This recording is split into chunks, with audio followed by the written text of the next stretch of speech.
telling other people what Jesus did for you. It's powerful because it's a story that only you can tell. It's a story that no one can refute. They can't say that Jesus did not do this for you. And for this reason, this potent tool is available to each and every one of us.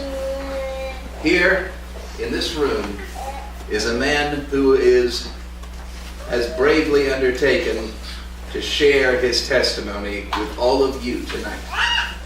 And his name is Randy Agla. Randy, would you please come up and share with us?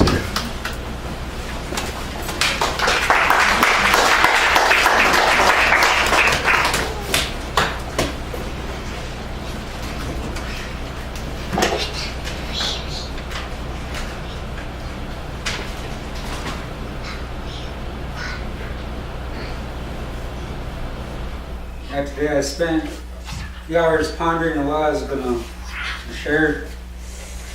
I didn't really have anything, but God spoke to me, and I listened, and he said, "Yeah, share some about what happened to you for my glory." He also shared some of God's word. So I'm going to start off by just saying thank you, Jesus, for everything that you've done for me. I want to give you glory. I pray for this church. The blood of Jesus will be on this church. That people will get born again and saved through this church.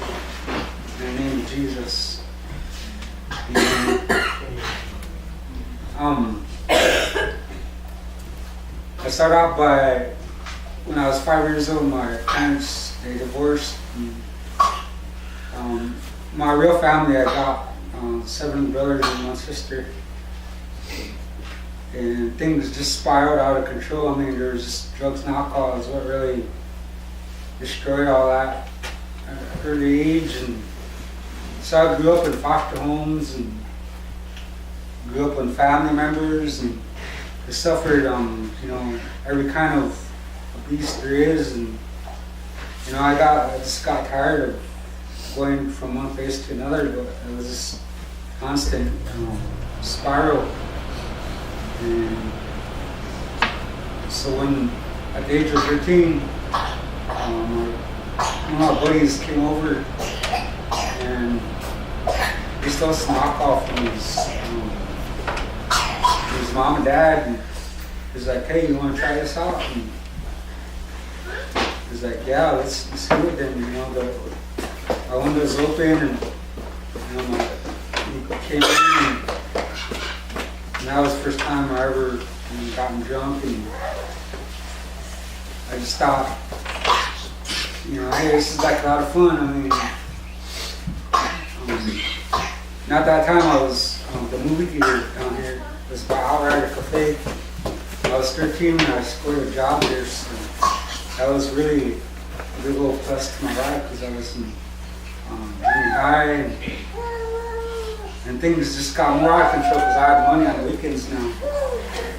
And one of my best friends, he was actually my cousin, but we were buddies like left and right.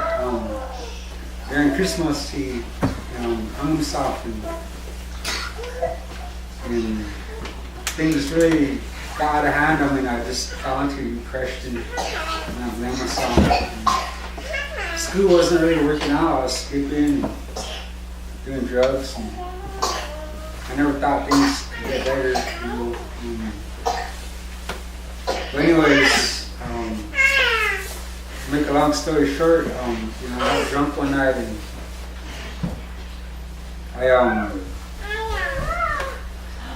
I just felt all this guilt and all this depression come up on me, and there was no hope for me. I just wanted out.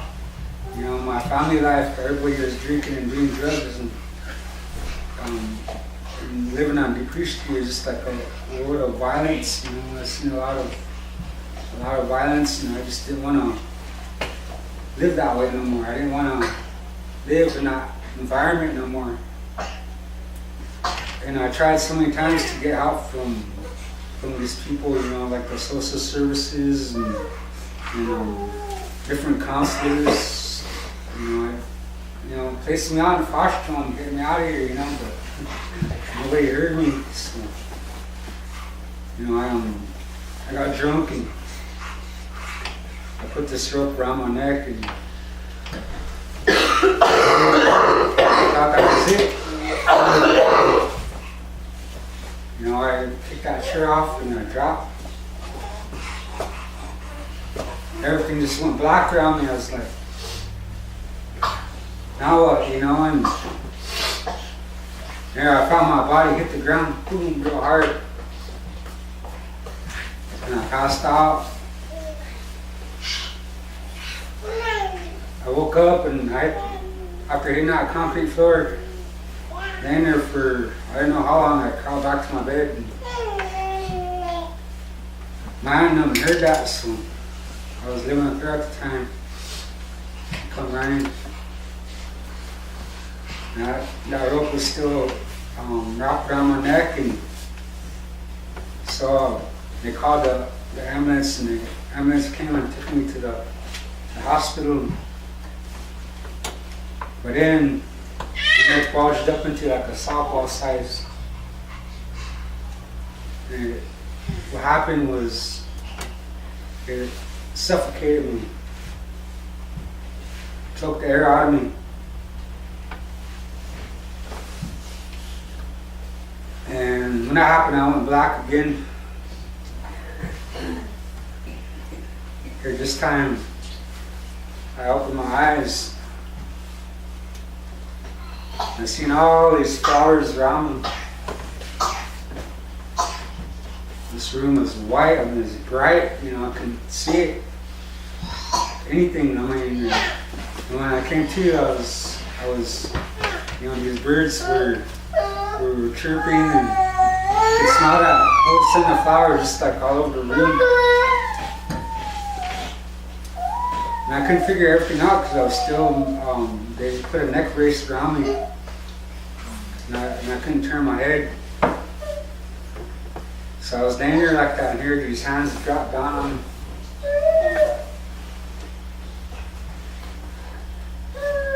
See those nails in the hand. I knew who it was. So he spoke to me. And he told me things. And he told me that it wasn't my time. That he was going to use me for something. To bring him glory. He told me that he had the keys to death and life. And it was him that's going to bring me back.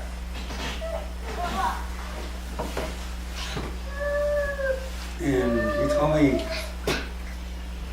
he told me that I will be used by him.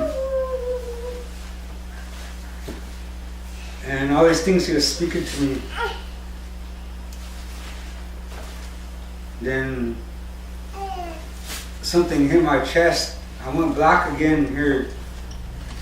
The doctors were performing CPR on me.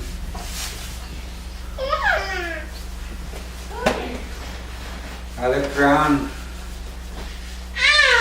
The doctor said, "You know what? I just walked out there to the ER waiting room. I told your grandma and your brother that you're dead. I said, you were cold. You were gone. So I'm going to go back out there again and tell them that we got you back." And so they stuck a big old tube down my throat because my throat was big like a softball. And then I knew that God was going to use me, because he told me that if he would have taken me because I wasn't born again, that I would have ended up in hell. And that's what scared me. I was like, wow, that kind of, I guess that was the starting point, but 1993, my friends Margaret and Kaibu and Zoe Kelly, they came and they shared Jesus with me. You know, I got into some pretty heavy stuff, and there's a track with a punk rocker. He had a mohawk, and he was walking to a big old thing of fire. And I saw that, and I was like, wow, you know, what's this? And then in the next picture, the track, a punk rocker was walking away from that lake of fire, and he had a Bible in his hand. And he had his hand up like that, and he had a big old smile on his face, you know. I was like, wow, that caught me, you know. I was like, what happened, you know? I mean, if God could do this, I mean, it wasn't real, I mean, it's like a picture. But if he could do it for him, I want that, you know. And so they told me about Jesus. They told me that I'm a sinner, and that if I should die without Jesus, then I'll end up in hell. And so I gave my life to Christ. And the truth was, you know, that things spiraled still out of control in my life, and I didn't really repent until 2004. And I was drunk, and I got assaulted, and I got stabbed 2 times, one in the chest and one in the side, because I was backsliding pretty hard. And here I met the Lord again. And, but this time it was a warning, you know. He spoke out to me loud. I could hear it clean as day. And he told me that, you know, he wanted to use me. But the warning was if he can't use me, then he'll call me home. So I decided, you know, yes, Lord, I'll accept. And so during that time, I had an article in the paper, and I repented. And so I've been sober and drug-free since November 18, 2004. And just to make things, that was a start, you know, my ministry. I had an article ministry in the Western Eagle paper, and they used to let me say anything, you know. I wanted all issues that were against the law, you know. You can speak out against religion, you can speak out against homosexuality, but they gave me the platform. And that was a miracle. I was like, wow, you know. And I did some articles that were really intense, you know, that were against, you know, the gang life and the homosexuality and stuff. And I just preached God's word. And I love people. And at the end of the article, I always put a sinner's prayer.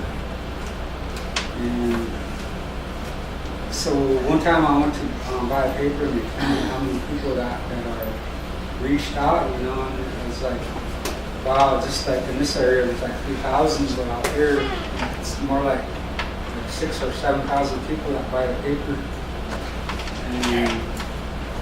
And I did that for 12 years. And I just want to, you know, say that God will get the glory out of all that, you know, what I do. And about 2.5 years ago, my brother started a ministry. Started out as a Bible study with 5 people. Ended up being a church, you know, and last year I got ordained. I don't know if it's pastor or evangelist, but you know, I've been preaching on Sundays at this church. But I'm also a member of this church too. You know, I'm the janitor for the church, And you do a good job.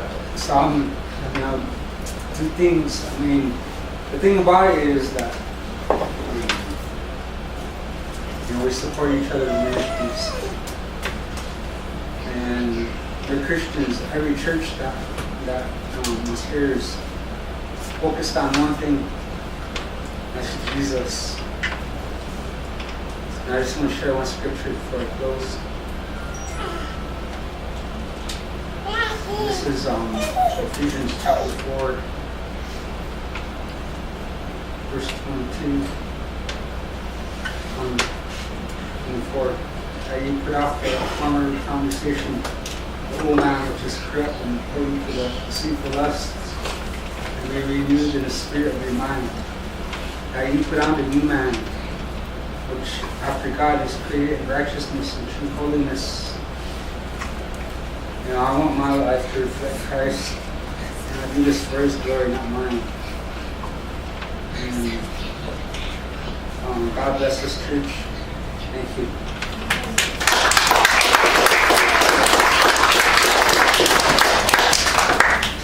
Thank you. Thank you so much. I've said it before on previous nights, but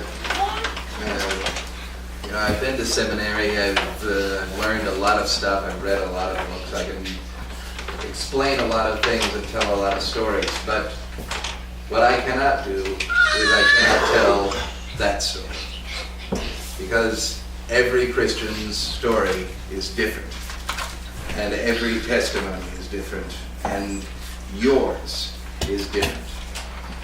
And God has appointed to you people that need to hear your story. Because people need to be drawn to Christ through you, as they need to be drawn through all other Christians.